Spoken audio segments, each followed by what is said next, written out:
Movie Recap Tagalog here. Pagpasok ng lalaking ito sa istasyon ng pulisya, biglang may isang kriminal na nagmamadaling tumakbo palabas mismo sa kanyang harapan. Habang ang iba ay nagatubiling lapitan ng kriminal, agad siyang sumuntok at ibinagsak ito sa lupa. Dahil dito, nagkaroon ng pagkakataon ng ibang pulis na arestuhin ang kriminal. Ang lalaking ito ay hindi pangkaraniwan, siya si Taiju, isang kilalang pulis. Noong nakaraan, may isang kriminal na naaresto at nahatulan ng 3 taong pagkakakulong. Ngunit kalaunan ay nakahanap si Taiju ng ebidensyang nagpapatunay na inosente ang lalaki. Dahil dito, napagalitan ng kasamahan ni Taiju na siyang nag-aresto sa kriminal. Marami sa istasyon ang naniwalang pinagtaksilan ni Taiju ang kanyang kasamahan habang magkasama silang nagtatrabaho. Ngunit opinyon lamang iyon ng ibang tao, kaya hindi ito pinansin ni Taiju. Ang kanyang dating kasintahan na si Shoyun ay dumalaw kay Taiju matapos ang isang taon na hindi sila nakita. Humingi siya ng tulong tungkol sa isang kaso ng pagpatay na may kinalaman sa nail polish. Lahat ng biktima ay mga babae at lahat sila ay pinatay na may nail polish sa kanilang mga kuko. Sa kasalukuyan, nakatagpo na ang pulisya ng 6 na bangkay at sa bagong biktimang ito, naging 7 na ang kabuuan. Ang pangalan ng babae ay Junghee, 22 anyos. Namatay siya isang buwan na ang nakalipas sa isang motel. May isang sospek na inaresto ang pulisya. Ngunit kulang ang ebidensya upang kasuhan siya kaya napilitan silang palayain ito. Wala rin silang natagpuang fingerprint o DNA ng sospek sa lugar ng krimen dahil binura niya ang kanyang mga bakas. Nais ni Shoyun na si Taiju ang mag-imbestiga sa kasong ito dahil walang kapantay ang kakayahan nitong makahanap ng ebidensya. Pagkatapos nito, ibinigay ni Shoyun kay Taiju ang mga file ng kaso. Bago siya umalis, iniabot din niya ang ilang bagay na nakuha niya mula sa bahay. Isa sa mga ito ay isang baseball mula sa isang laro noong 1988 na may pirma ng isang manlalaro. Ang kasong may kinalaman sa nail polish ay agad na nakatawag ng pansin ni Taiju. Ang mga kamay na may pinturang kuko ay tila pamilyar sa kanya. Naghanda siya ng isang espesyal na kasuotan upang pumunta sa lugar ng krimen at maghanap pa ng mga pahiwatig. Sa araw ng paglilitis, tumestigo si Taiju. Ginamit niya ang kaso ni Junghee bilang halimbawa at sinimulan niyang suriin ang paraan ng pagkilos ng mamamatay tao. Bandang alas 7:37 ng gabi sa araw ng krimen, unang nagkita ang biktima at ang nasasakdal na si Min-shok sa isang grocery store. Pagkatapos ng trabaho, naramdaman ng biktima na may sumusunod sa kanya pauwi. Sinundan siya ni Min-shok hanggang sa kanyang bahay. Nang tumawag ang biktima sa isang kaibigan, sinabi niyang alam niyang manyakis ang lalaki sa paraan pa lamang ng pagtingin nito sa kanya. Nang lumabas siya upang itapon ang basura, sinamantala ni Min-shok ang pagkakataon upang pasukin ang bahay at patayin siya. Pagkatapos nito, pininturahan ni Min-shok ng pulang nail polish ang mga kuko ng biktima. Natukoy na ang oras ng kamatayan ay makalipas ang 24 oras. Sinira ni Min-shok ang lahat ng bakas, kabilang ang kanyang mga fingerprint, kaya hindi mapatunayan ng pulisya na siya ang may sala. Ngunit nakahanap si Taiju ng iba pang ebidensya. Kapag may kamay na humahawak sa isang bagay, hindi lamang ito nag-iiwan ng fingerprint. Ang mga pores sa balat ng kamay ng tao ay naglalabas ng taba at protina. Bawat tao ay nag-iiwan ng magkakaibang bakas na maituturing na isa pang uri ng fingerprint. Ayon sa mga ebidensyang nakalap sa lugar ng krimen, ang dami ng asin at bakterya ay 12 beses na mas mataas kaysa sa normal. Tanging ang mga taong regular na humihinga ng hangin sa mga pabrika ng semento ang makapag-iiwan ng ganitong bakas. Samantala, si Min-shok ay nagtatrabaho sa departamento ng produksyon ng semento at ang mga substansyang naiwan sa lugar ng krimen ay tumutugma sa komposisyon ng kanyang katawan. Ngunit sa sandaling iyon, may hindi inaasahang pangyayari. Iginiit ng abogado na kontaminado ang ebidensya. Bukod sa DNA ng nasasakdal, marami ring DNA ng ibang tao ang natagpuan sa lugar ng krimen. Dahil dito, tuluyang napawalang sala si Min-shok. Galit na galit si Shoyun at humingi siya ng tulong kay Taiju. Ngunit sa halip, tinulungan ni Taiju ang inosenteng si Min-shok. Sa puntong ito, itinuring na ni Min-shok si Shoyun bilang kanyang susunod na target. Pakiramdam pa nga niya ay parang nakita na niya dati si Taiju. Hindi nagtagal, biglang nawala si Shoyun. Natagpuan ang kanyang sasakyan sa gilid ng kalsada at nawawala rin ang memory card ng dashcam nito. Hindi na rin matawagan ang telepono ni Shoyun. Ayon sa mga kamera sa paligid,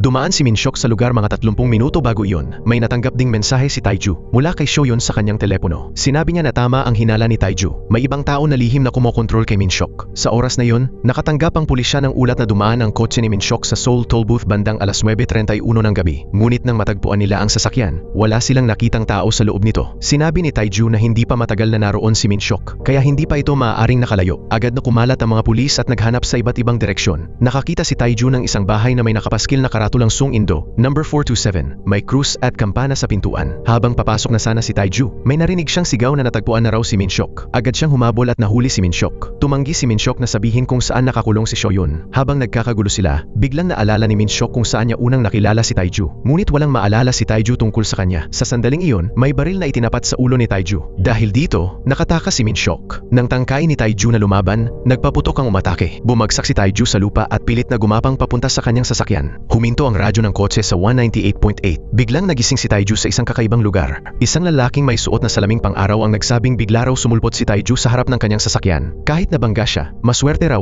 at hindi siya nasugatan. Doon mabilis na napagtanto ni Taiju na tila naglakbay siya pabalik sa taong 1988. Hindi niya maintindihan kung ano ang nangyayari. Kanina lamang ay hinahabol niya ang suspek na si Min Shook at bigla na lang siyang napunta rito. Inakala ni Taiju na nananaginip lang siya. Dahil sa kakaiba niyang kilos, napansin siya ng mga pulis. Sa sandaling iyon, lumitaw si Min Shook. Agad na hinabol ni Taiju si Min Shook. Ngunit nang tanggalin niya ang maskara ng taong nahuli niya, napagtanto niyang hindi ito si Min Shook. Dumating din sa istasyon ng pulisya ang lalaking nakabangga kay Taiju gamit ang kanyang sasakyan. Siya pala ang pinuno ng pangkat ng investigasyon. Nagkamali si Captain Kang at inakalang si Taiju ang stalker na ilang araw na niyang hinahanap at muntik na niya itong bugbugin. Mabuti na lamang at mabilis siyang napigilan ng ibang mga pulis. Lumalabas na nagkamali ng huli ang mga pulis kay Taiju. Ang taong nasa labas ang tunay na stalker. Dahil sa kakaibang kilos ni Taiju, dinala siya para sa pagtatanong. Sinabi ni Taiju kay Captain Kang na isa siyang pulis mula sa Scientific Investigation Team ng Seoul Local Police Department. Ngunit hindi siya pinaniwalaan ni Captain Kang. Ayon sa kanya, Seoul Metropolitan Police Department lamang ang mayroon doon. Wala raw ibang police station sa lugar. Wala rin daw nakarinig kailanman ng isang Scientific Investigation Team. Iniisip pa nga nilang may problema sa pag-iisip si Taiju. Naiinis si Taiju. Hindi niya maintindihan ang nangyayari at walang naniniwala sa kanya. Muling nagkaroon ng sagupaan sina Captain Kang at Taiju. Biglang may nahulog na sulat mula sa bulsa ni Taiju. Sa loob nito ay isang order ng paglipat ng posisyon na may selyo ng hepe. Doon lamang napagtanto ni Captain Kang na tunay ngang pulis si Taiju. Nakasaad sa papel na inilipat si Taiju mula sa Seoul Metropolitan Police Department upang maging kapitan. Isang bagay na siya mismo ay nagtataka rin. Naisip ni Taiju kung saan nanggaling ang papel na yon. Noong 1988, ginanap sa South Korea ang Olympics. Isa itong napakalaking kaganapan. Kaya abala at nakatutok dito ang lahat ng tao. Hindi pa rin maintindihan ni Taiju kung bakit siya narito. Iniisip niya kung panaginip lang ba ito o baka naghahalusinate siya. Sinayang lamang ang nag-iisang babaeng pulis sa lugar na yon. Sa sandaling iyon, biglang nakarinig si Taiju ng kakaibang boses. May nurse na nagsasabing napakababa ng blood pressure ng isang tao at kailangang tawagin si Dr. Jang. May isang babae ring paulit-ulit na tumatawag sa pangalan ni Taiju at sinasabing huwag siyang matulog. Para bang puputok ang ulo ni Taiju sa tindi ng sakit. Hindi pa rin siya makapaniwalang 1988 na nga talaga. Pumunta siya sa isang kainan upang makiusap na makagamit ng telepono. Tinawagan niya ang ilang numerong pamilyar sa kanya. Ngunit lahat ng iyon ay sinabing hindi umiiral ang mga numero. Wala ring Seoul Local Police Station sa lugar na yon. Ang mayroon lamang ay ang Seoul Special Police Department. Medyo kakaiba rin ang may-ari ng kainan. Sinabi nitong naiintindihan niya ang nararamdaman ni Taiju at pinayuhan siyang wag nang isipin kung bakit siya naroon dahil lalo lamang lalala ang kanyang sakit ng ulo kung patuloy niya itong iisipin. Mas lalong nakapagtataka na alam ng may-ari ng kainan na pulis si Taiju. Naroon din si Captain Kang. Sinabi ni Captain Kang na kung wala raw matutuluyan si Taiju, maaari muna siyang manatili pansamantala sa dormitoryo ng istasyon ng pulisya. Sinabihan naman ninayang si Taiju na magpatingin sa ospital kapag may oras siya dahil ang kanyang kilos ay parang epekto ng isang aksidente sa sasakyan. Dahil nababagot sa bahay, nagpasya si Taiju na buksan ang telebisyon. Hindi niya sinasadyang mahugot ang knob ng TV na nagsisilbing remote control. May isang matandang lalaki sa TV na nagsasalita at agad nitong nakuha ang atensyon ni Taiju. Nag-aalala ang matanda kung kailan magigising si Taiju. Malubha raw ang pinsala sa utak ni Taiju. Ngunit kahit may maliit na pag-asa lamang, hindi raw siya maaaring sumuko. Kapag tuluyang nawalan ng malay si Taiju, wala na raw pag-asa. Para bang ang masalitang iyon ay direktang sinasabi para kay Taiju. Naririnig ni Taiju ang sinasabi ng lalaki. Ngunit hindi naman siya naririnig ng matanda. Naisip ni Taiju na baka hindi ito ang tunay na mundo. Marahil ay mundong umiiral lamang sa loob ng kanyang isip. Dahil sa sobrang pagod, nahiga si Taiju sa sahig. Nang magising siya, nagulat siyang makita ang sarili na muli siyang nasa oras na nagbibigay siya ng testimonya sa korte. Lumalabas na panaginip lamang ang lahat. Sa sandaling iyon, may naramdaman si Taiju sa kanyang balikat. Hinugot niya ito at nadiskubring iyon pala ang knob ng TV. Samantala, nawawala pa rin si Shoyun. Nang muli magising si Taiju, napansin niyang nakadikit ang kanyang balikat sa TV knob. Hindi niya malaman kung alin ang panaginip at alin ang realidad.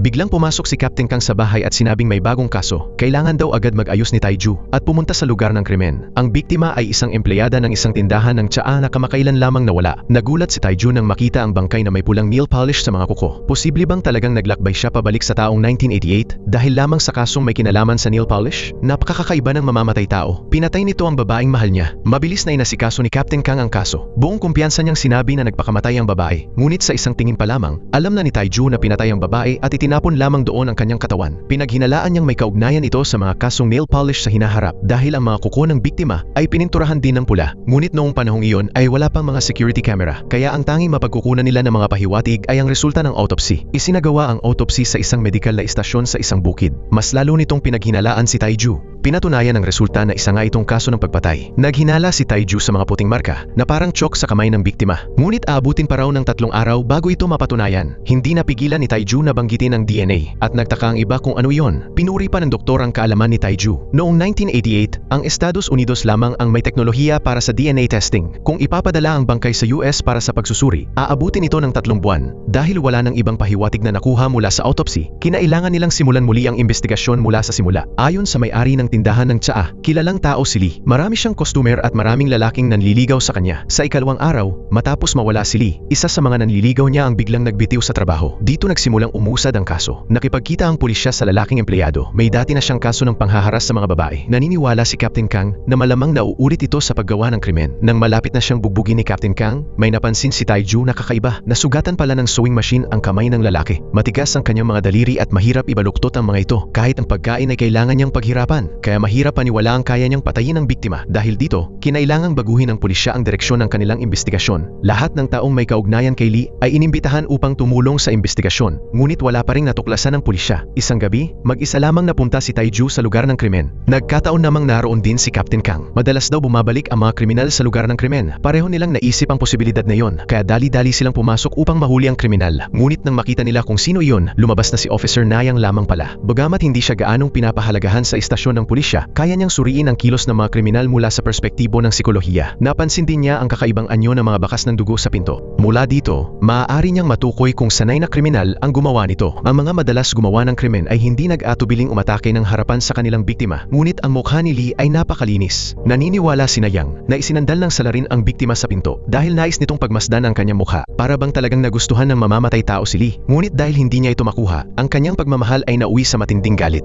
Ang ganitong uri ng kriminal ay may napakalakas na pagnanais na angkinin ng isang tao. Kapag hindi ginagawa ng babae ang gusto niya, nawawalan siya ng kontrol at sinisira niya ito. Sa sandaling iyon, biglang naalala ni Nayang ang isang ina na nagulat na nawawala ang kanyang anak na babae. Sinabi ng ina na hindi na raw umuwi ang kanyang anak matapos magtrabaho sa tindahan ng tsaa. Naisip ni Taiju na maaaring may kaugnayan ito sa mamamatay tao. Kaya pumunta sila sa huling tirahan na alam ng nawawalang babae. Pagpasok nila sa silid, nagkalat sa sahig ang asukal at kape. Napansin ni Taiju ang mga langgam. Pagkatapos ay naghanda siya ng isang basong tubig na may sabon at ibinuhos ito sa asukal. Dumikit ang mga langgam dito. Sa sandaling iyon, agad lumitaw ang 2 bakas ng sapatos. Nakilala ni Captain Kang na ang mga iyon ay bakas ng military boots. Naalala ni Taiju na may isang pulis na nagsabing may sundalo raw na madalas nagmamatsyag kay Lee. Mabilis na naghanap si Captain Kang ng mga dokumento tungkol sa mga sundalong nasa lugar. Pagkatapos ay inutusan niya ang mga pulis na ihambing ang mga bakas ng sapatos. Ngunit kahit buong magdamag silang naghahanap, wala silang natagpo ang suspek. Dahil dito, muling napunta sa deadlock ang kaso. Kinabukasan, tumawag ang forensic team. Sinabi nilang ang puting pulbos sa kamay ni Lee ay calcium sulfate. Iyon lamang ang impormasyong nakuha nila. Ayon sa kanilang pagtataya, 15 oras nang nawawala ang babae. Napakahalaga ng susunod na 9 oras. Kung hindi siya matagpuan sa loob ng isang araw, malalagay sa panganib ang kanyang buhay. Nagpasya si Captain Kang na gamitin ang kanyang huling paraan. Tinawag niya ang ilang kababaihan mula sa Women's Association. Hindi pa kailanman naging ganoon kaabala ang istasyon ng pulisya. Napakarami nilang alam. Alam pa nga nila kung anong kulay ng pantalon ang suot ng mga lalaki sa lugar. Inilarawan ni Captain Kang ang mga katangian ng pinaghihinalaang salarin. Nagsimulang magbulungan ang mga tao. May isang matandang babae ang nakaalala sa isang binatang umuupa ng silid. Palagi raw itong nakasuot ng sombrero at hindi bumabati sa kahit sinong makasalubong niya. Ang binatang iyon ay dati raw sundalo sa Seoul. Naramdaman ni Captain Kang na lubhang kahinahinala ang lalaking iyon. Agad na pumunta ang pulisya sa bahay ng binata at natuklasan nila ang isang silid para sa pagde-develop ng mga litrato. Tulad ng hinala ni Nayang, baluktot nga ang pag-iisip ng mamamatay tao. Binibihisan niya ang biktima upang magmukhang isang aktres na gusto niya at pagkatapos ay pinahihirapan niya ito buong araw. Kapag lumalaban ang biktima, agad niya itong pinapatay. May nakita rin ang kapitan na mga bakas ng uling sa damit ng binata. Iminungkahi ni Taiju na maaaring may kaugnayan ito sa calcium sulfate. Upang mabawasan ang polusyon, gumagamit ang quarry ng carbon monoxide mula sa calcium sulfate at uling.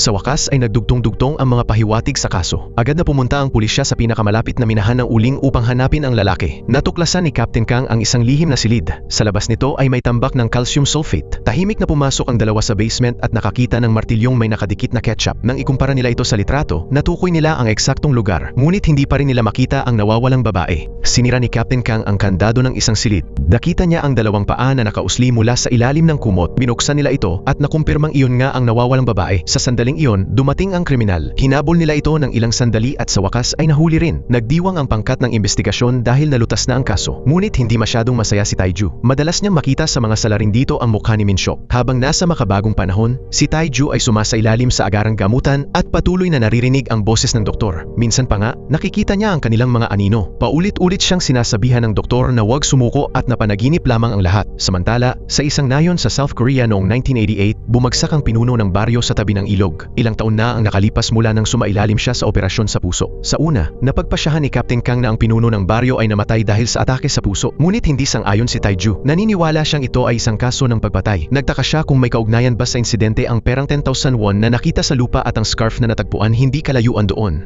Nais ni Taiju na mangalap ng impormasyon tungkol sa mga tao sa nayon. Handa na sana silang mag-ikot sa bawat bahay upang magsagawa ng investigasyon. Ngunit biglang nakatanggap si Taiju ng tawag na nagsasabing nakahuli na ng isang suspek ang team leader. Natuklasan nila ang malaking dami ng potassium cyanide na lason sa bahay ng isang babae na nagangalang Sunhee na may 7 taong gulang na anak na babae. Bukod pa rito, may utang siya sa pinuno ng baryo na 200,000 won. Ipinagpalagay ni team leader Kang na nagkaroon ng pagtatalo ang dalawa ng singilin ng pinuno ng baryo ang utang at doon ginamit ni Sunhee ang cyanide upang patayin ito. Bago pa matapos magsalita ang team leader, biglang umamin ang babae na siya ang may sala. Naging kahina-hinala ito para kay Taiju. Naisip niya kung bakit napakabilis umamin ng babae. Agad namang nag-organisa si team leader Kang ng pulong upang ipahayag ang resulta ng investigasyon. Natagpuan daw niya ang lahat ng armas na ginamit sa pagpatay sa bahay ni Sunhee at malinaw din ang motibo. Sa reenactment ng krimen, si Namsik ang gumanap bilang pinuno ng baryo. Ngunit sinabi ni Sunhee na hindi iyon ang pinuno ng baryo. Sinabi ni Captain Kang sa lahat na si Sunhee ang salarin. Ngunit hindi malaman kung bakit. Bigla na lamang nagkagulo at nagsimulang mag-away ang mga tao. Sa paningin ni Taiju, para itong isang komedya. Nang malaman ng kapatid na babae ng pinuno ng baryo ang nangyari, binuhusan niya ng isang timba ng dumi ang pinaghihinalaang salarin. Ngunit biglang nagsalita ang batang babae at sinabing hindi ang kanyang ina ang may sala. Bihira raw magsinungaling ang mga bata. Dahil dito, lalo pang naniwala si Taiju na hindi ganoon kasimple ang kaso. Dagdag pa rito, ipinakita ng forensic results na may mga fingerprints sa bote ng alak na hindi kay Sunhee. Ngunit sinabi ni Captain Kang na sapat na ang mga fingerprint ng salarin. Bukod pa rito, umamin na rin naman ang pinaghihinalaan. Sa huli, dinala ni Captain Kang si Sunhee sa korte upang mabilis na mahatulan. Wala nang magawa si Taiju kundi ibalik si Captain Kang sa lugar ng insidente. Ipinaliwanag ni Taiju na uminom muna ng rice wine ang pinuno ng baryo at tumagal ng halos 10 minuto bago siya makarating sa lugar kung saan siya bumagsak. Ayon kay Sunhee, naglagay siya ng 2 kutsarang cyanide sa alak. Batay sa timbang ng pinuno ng baryo at sa pagkakahalo nito sa rice wine, tinantiyan ng lahat na dapat ay bumagsak siya sa loob lamang ng 5 minuto. Bukod pa rito, hindi rin lohikal ang motibo ng krimen. Bihira ang papatay dahil lamang sa 200,000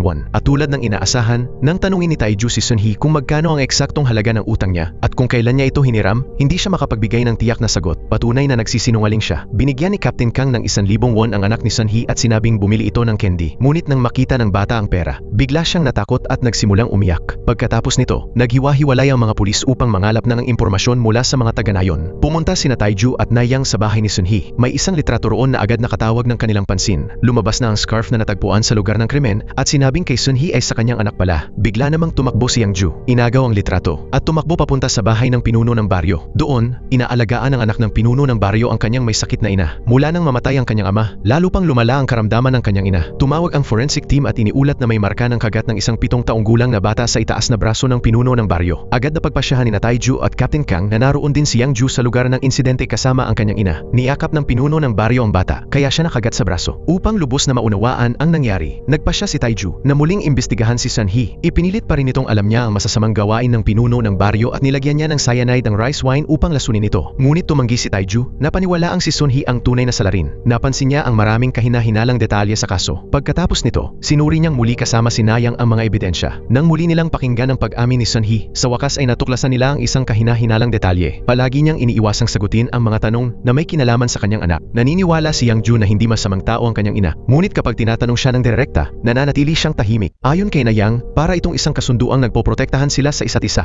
Gayunpaman, dahil umamin na si Sunhee na siya ang salarin, kahit may madagdag pang ebidensya ay wala na rin itong magiging silbi. Kinabukasan, dinala si Sunhee sa korte. Humingi si Taiju kay Captain Kang ng kaunting oras pa. Habang halos mag-away na ang dalawa, biglang nagsalita si Yang Ju. Dahil gusto niyang protektahan ang kanyang ina, sinabi niya ang totoo. May isang babaeng may alam sa lahat ang nag-utos sa kanya na bigyan ng alak ang pinuno ng baryo. Binantaan siya ng babaeng iyon na huwag magsabi kanino man. Kung hindi na niya muling makikita ang kanyang ina. Doon lamang napagtanto ni Sunhee na hindi pala ang kanyang anak ang may sala. Sa araw na iyon, pumunta siya sa pinuno ng baryo upang bayaran ang kanyang utang. Ngunit sa hindi inaasahang pagkakataon, ay nakita niyang sinusubukan nitong saktan ang kanyang anak. Agad siyang sumugod upang labanan ang lalaki habang tumakbo palayo si Yang Ju. Sa pagmamadali ng bata, nasabit ang kanyang scarf sa damuhan. Sa sandaling iyon, itinulak ng pinuno ng baryo si Sunhee at hinabol ang bata. Ngunit halatang mahina na ang kanyang katawan. Madaling nakatakas si Yang Ju at ang kanyang ina. Nang malapit na silang maabutan ng pinuno ng baryo, bigla itong bumagsak sa lupa. Inakala ni Sunhee na nalason na ng kanyang anak ang pinuno ng baryo kanina, kaya patuloy niyang sinasabing siya ang may sala. Samantala, nanahimik si Yang Ju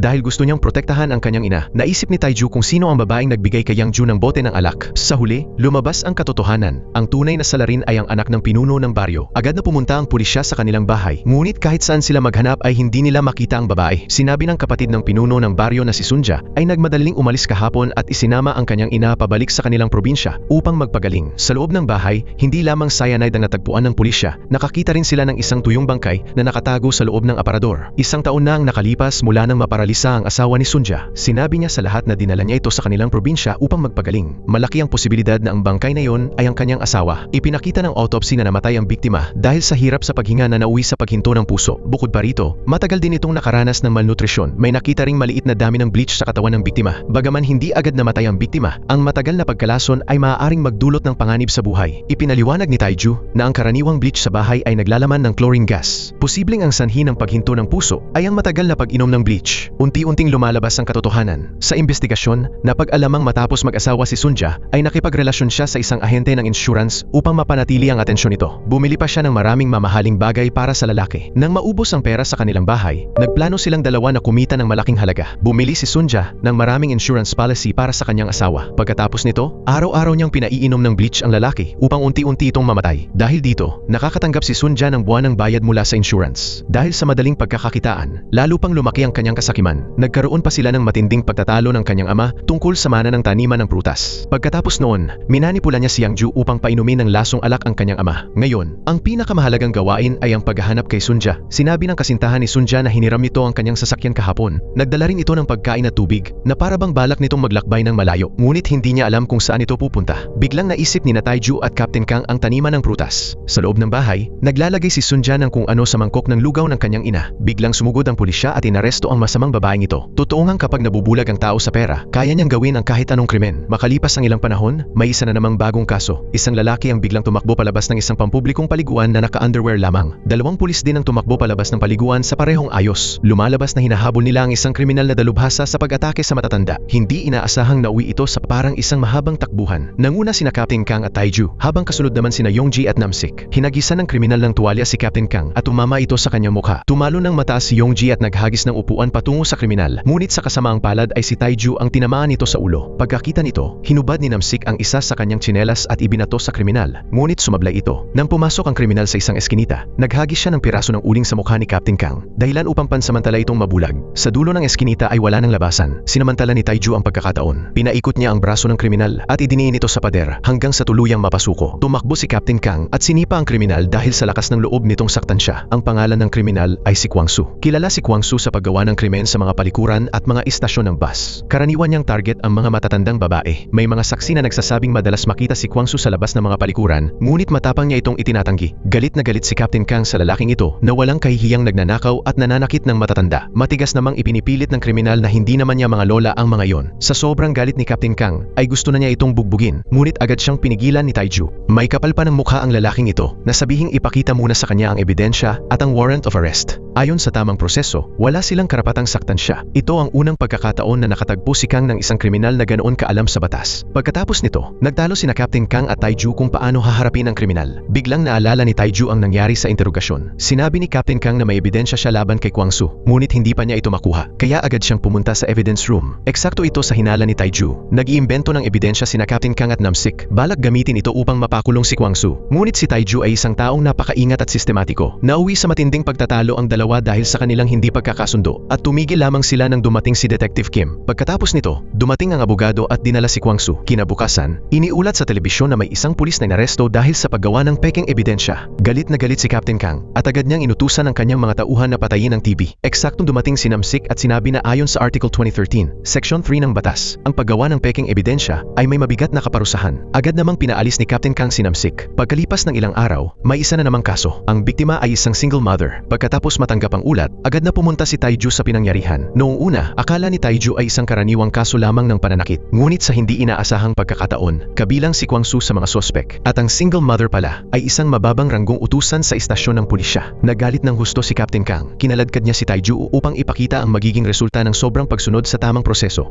Kalaunan, natagpuan ni Namsik ang pitakang itinapon ng mga magnanakaw. Inimbestigahan naman ni Yongji ang mga residente sa paligid at natuklasan ang paraan ng operasyon ng grupo. Ang una ay si Kwangsu, na tumatawag tumatarget sa mga babaeng may dalang pera. Ang ikalawa at ikatlo ay gumagawa ng pagkakataon para sa ikaapat na may kakayahang teknikal upang isagawa ang huling bahagi ng plano. Karaniwan silang kumikilos ng magkakahiwalay at hindi regular ang oras ng kanilang mga krimen. Upang mabilis na mahuli ang mga kriminal, siniyasat ni Yongji ang mga taong dati nang nakahuli kay Kwangsu. Pagkatapos ay pumunta siya sa dating bahay ni Kwangsu upang mag-imbestiga. Habang nangangalap ng ebidensya si Nayang, napansin ni Taiju na sa listahan ng ebidensya mula sa dalawang pagnanakaw ay walang ID card. Nakuha nito ang kanyang atensyon. Dagdag pa rito, dati nang nakakita si Nayang ng ilang piraso ng papel sa katawan ni Kwangsu na malinaw na napunit mula sa kung saan. Sa kanilang investigasyon, natuklasan nilang galing ang mga ito sa isang promotional flyer ng credit card. Lumalabas na mas komplikado ang kaso kaysa sa inakala. Noong 1988, may bagong uri ng panloloko na lumitaw sa South Korea. Sa panahong iyon, bago pa lamang para sa mga tao ang paggamit ng credit card. Tinatarget ng mga magnanakaw ang mga babaeng nag-a-apply para sa credit card. Kapag ninanakawan nila ang mga ito,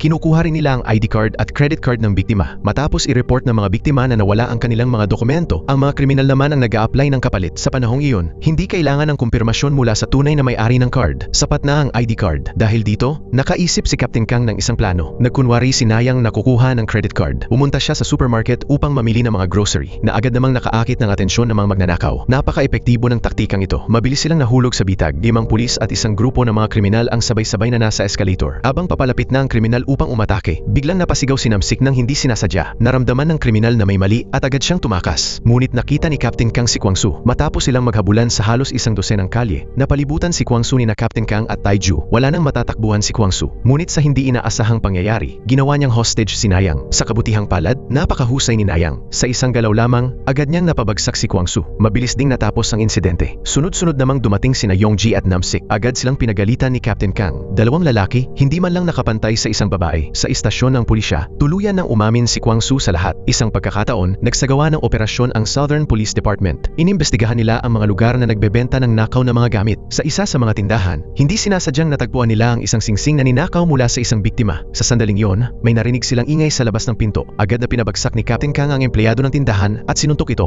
Nang mapagtanto ng dalawang magnanakaw na delikado na ang sitwasyon, mabilis silang tumakas, ngunit nahuli rin ni Yongji at Namsik. Ginagabihan, pumunta sina Taiju at Nayang sa isang photoshop upang ipa-develop ang mga larawan bilang ebidensya. Habang naglilibot sa tindahan, may napansin si Taiju na isang larawan ng isang pamilyang 3 ang miyembro. Ito pala ay larawan ng sarili niyang pamilya noong siya ay 6 na taong gulang pa lamang. Doon niya natuklasan ang koneksyon niya sa mundo ng 2018. Gamit ang address na ibinigay ng may-ari ng Photoshop, hinanap niya ang bahay nila noong 1988. Ngunit iba na ang may-ari ng bahay. Hindi alam ng may-ari ng Photoshop kung saan lumipat ang pamilya, kaya ginamit ni Taiju ang sarili niyang paraan upang hanapin ang address ng kanyang mga magulang. Nakalaunan ay humantong sa isang hindi inaasahang pangyayari na may kinalaman sa kanyang pamilya noong 1988. Mag-isang naninirahan ang isang babae. Nagising siya sa kalagitnaan ng gabi at nagulat nang makita ang isang lalaki na nakaupo sa isang sulok ng kanyang silid. Sa sobrang takot, nagkunwari siyang muling natutulog. Gumapang ang lalaki papalapit sa kama. Nanginginig sa takot, mahigpit na niyakap ng babae ang kumot. Habang papalapit ang lalaki, napasigaw siya sa matinding takot. Sa hindi inaasahan, biglang nataranta ang lalaki at tumakbo palabas. Nakatanggap ng ulat ang pulisya. Dumating sina Captain Kang at Taiju upang mag-imbestiga. Ang pangalan ng babae ay Malsuk. Sa kalipas na ilang araw,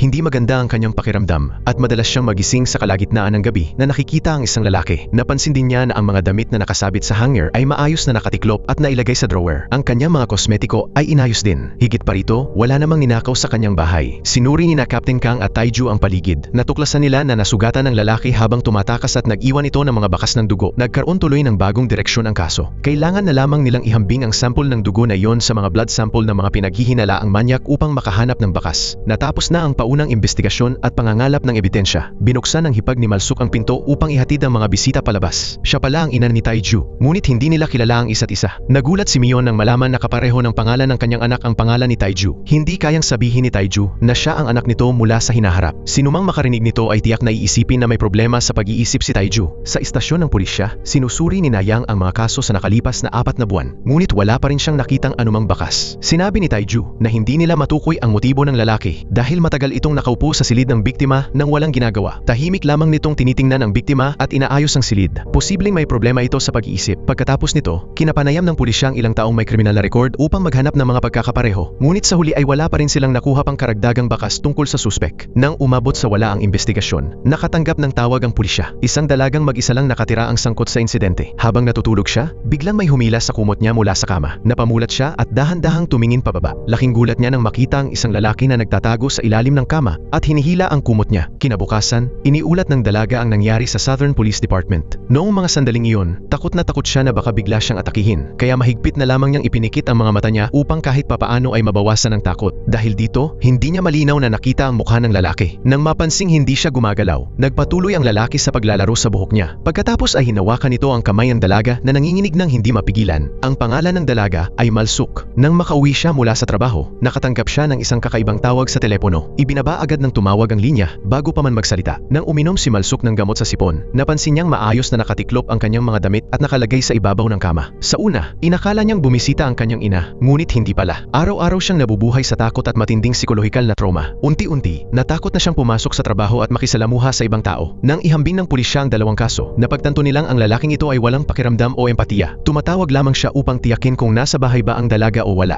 Ang ganitong pag-uugali ay isa pa lamang paunang palatandaan. Kapag nagpatuloy ito, posibleng mauwi sa marahas na pagkahilig. Kaya nagpa siya ang pulisya na imbestigahan ang mga taong nasa paligid ng dalawang biktima. Biglang may napansing pagkakapareho si Namsik. Pareho silang may dobleng talukap ng mata. Napansin din ni Nayang ang isa pang pagkakatulad ng dalawang biktima. Pareho silang kamakailan lang nagkaroon ng sipon. Maliwanag na kumikilos ang lalaki kapag may sakit ang mga biktima at nasa halos hindi ganap na malay na kalagayan. Marahil ay may kakaibang pagkaakit siya sa mga babaeng may sakit at nagkakaroon siya ng labis na pagnanais na alagaan ng mga ito. Ngunit dahil kulang ang ebidensya, hindi pa maaaring kasuhan ng pulisya ang salarin. Kaya ipinagpatuloy nila ang pagsusuri. Ibinigay ni Captain Kang sa doktor ang gamot sa sipon na ininom ng biktima. Agad niyang hiniling sa doktor na magsagawa ng visual na pagsusuri. Ngunit nainis ang doktor at sinabing hindi sapat ang simpleng visual na pagsusuri lamang. Kaya naman nakaisip ng plano si Captain Kang. Binigyan niya ng gamot si Namsik. Nakatulog ng mahimbing si Namsik sa kama ng ospital. Habang nangyayari ito, sinubukan ng lahat na suriin ang sitwasyon mula sa pananaw ng baliw na lalaki. Inisip ni Yongji na ayaw ng manyak na mabunyag ang kanyang pagkakakilanlan. Kaya dinurog niya ang gamot sa sipon hanggang maging pinong pulbos at hinaluan ito ng pampatulog. Maya-maya pa, tumawag si Nayang. Sinabi niya na ang lahat ng gamot sa sipon na ininom ng mga biktima ay galing sa iisang botika. Agad na kumilos sina Captain Kang at Taiju. Ang lalaking ito pala ang may-ari ng botika. Mukha siyang inosente sa panlabas. Ngunit sa katotohanan ay isa siyang kilalang psychopath na madalas marinig sa radyo. Nagpa siya sina Captain Kang at Taiju na lihim siyang sundan upang makahanap ng paraan na makakuha ng dugo niya. Pagkatapos nito, inihambing nila ang mga mantsa ng dugo na nakuha sa bahay ni Malsuk. Tama nga ang hinala nila, magkatugma ang resulta. Lumabas na 1 taon na ang nakalipas. Namatay ang kanyang asawa dahil sa hika. Maaga ring pumanaw ang kanyang mga magulang. Nagkaroon siya ng mga guni-guning buhay pa ang kanyang asawa. Isinulat niya ang kanyang kwento sa isang postcard at ipinadala ito sa isang istasyon ng radyo, kaya naging kilala siya roon. Ngunit habang tumatagal, lalo pang nababaluktot at nagiging baluktot ang kanyang pag-iisip. Nagsimula siyang targetin ang mga babaeng mag-isa lang na pumupunta sa botika upang bumili ng gamot. Nilalagyan niya ng pampatulog ang kanilang mga gamot. Pagdating ng gabi, palihim siyang pumapasok sa kanilang mga bahay. Isinusulat niya sa isang postcard ang kalagayan ng biktima at pagkatapos ay ipinapadala ito sa istasyon ng radyo. Malinaw na ang lahat ng ebidensya. Ang kailangan na lamang ay arestuhin siya. Ngunit kung basta sila papasok sa bahay, maaari silang masangkot sa kasong pagpasok ng walang pahintulot. Kaya nakaisip sila ng isang plano. Sinabihan nila si Malsuk na ipagpatuloy ang pagbili ng gamot upang malihis ang atensyon ng psychopath. Gaya ng inaasahan, tumawag muli ang psychopath sa bahay ni Malsuk upang tiyaking nasa bahay siya. Naghintay si Nayang sa loob ng bahay habang hawak ang susi. Habang nililinis ng salarin ng botika bago magsara, biglang nakaranas si Taiju. Nagbabantay sa kanya ng koneksyon sa mundo ng taong 2018. Hinawakan ni Taiju ang kanyang ulo at bumagsak sa lupa. Pagkagising niya, agad siyang nagmadali papunta sa bahay ni Malsuk. Ngunit pagdating niya roon, hindi niya nakita si Nayang. Sinabi ni Malsuk na mag-isa nang umalis si Nayang upang hulihin ang salarin. Nang malaman ito ni Captain Kang, agad siyang nag-alala at dali-daling hinabol sila. Samantala, nakikipagbuno si Nayang sa manyak na lalaki. Sakto namang dumating sina Captain Kang at Taiju. Sa huli, naaresto ang pervert at nadala sa hustisya. Pagkatapos nito, may panibagong kaso na namang dumating. Habang nasa sasakyan si Taiju, nakatanggap siya ng ulat. Pagdating ng pulisya sa pinangyarihan, nakita nila ang biktimang nakahandusay ng padapa sa bakuran. Naamoy ni Captain Kang ang alak mula sa katawan ng biktima. Una niyang inisip na namatay ito dahil sa stroke matapos malasing. Ngunit pakiramdam ni Taiju ay hindi ganoon kasimple ang kaso. Ang pangalan ng biktima ay Jongnam. Habang iniimbestigahan ang lugar, nakakita sila ng tiket para sa isang baseball game. Napakahirap makakuha ng tiket para sa larong iyon. Sinubukan ni Captain Kang na ipasok ito sa bulsa, ngunit pinigilan siya ni Taiju. Matapos ang autopsy, sinabi ng doktor na matagal nang umiinom ng alak ang biktima na nagdulot ng matinding pinsala sa kanyang mga laman loob. Pagkatapos nito, tinamaan siya ng isang mabigat na bagay kaya hindi siya nakaligtas. Tugma ang konklusyong ito sa sariling pagsusuri ni Taiju. Tutal, siya ang kapitan ng Time Traveling Science Investigation Team. Mula sa taong 2018, nagsagawa ng karagdagang investigasyon ang pulisya at nalaman nilang matagal nang hiwalay sa kanyang asawa si Jongnam. Dinala ng kanyang dating asawa ang kanilang anak at nag-asawa muli sa ibang lalaki. 5 minutong lakad lamang ang layo ng pinangyarihan ng krimen mula sa bahay ng kanyang dating asawa. Agad na naghinala ang pulisya kung may kinalaman ba ang dating asawa sa kaso. Ngunit matapos kunin ang kanyang pahayag, wala silang nakuha na kapakipakinabang na impormasyon. Muling napunta sa deadlock ang kaso. Tinanong ni Nayang ang tungkol sa tiket ng laban laban na kanilang nakuha. Ang kahina-hinalang detalye ay hindi pa raw ibinebenta ang mga tiket na iyon. Kaya saan nakuha ng biktima ang tiket? Iyon lamang ang tanging bakas na mayroon sila sa ngayon. Noong 1988 sa South Korea, may isang sikat na pelikula na tinatawag na The Ghost Girl at maraming tao ang bumibili ng tiket upang mapanood ito. Noong panahong iyon, may ilang tao na bumibili ng maraming tiket at muling ibinebenta ang mga ito sa publiko sa mas mataas na presyo. Palagi silang maingat at binabantayan ng paligid, ngunit kalaunan ay nahuli rin sila ng Southern Police Department.